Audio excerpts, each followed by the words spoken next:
Eu nu hoci.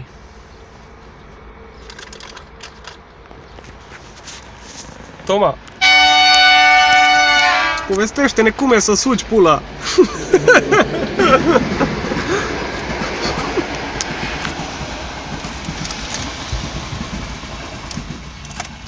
Ia uitați cum nu pornește.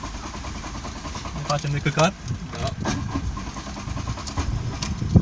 Da, ceva are.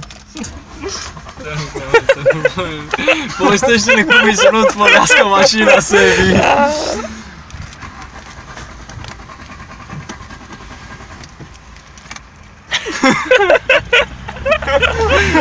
Ia uitați pe Sebi.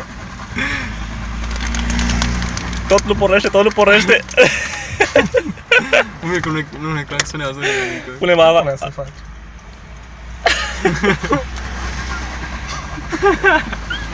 Ia uitați, tot pe jos, tot pe jos.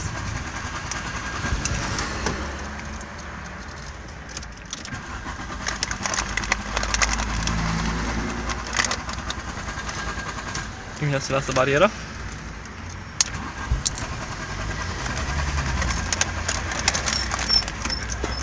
Nu mergem genul?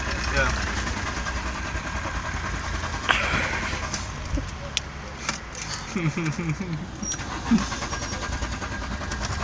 Du-ți te vine și eu din asta. Da, noi am dus pe țigani. Am azi nu.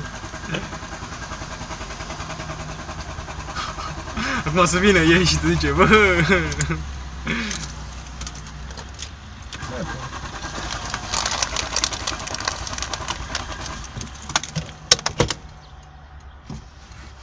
Împingem. Că nu.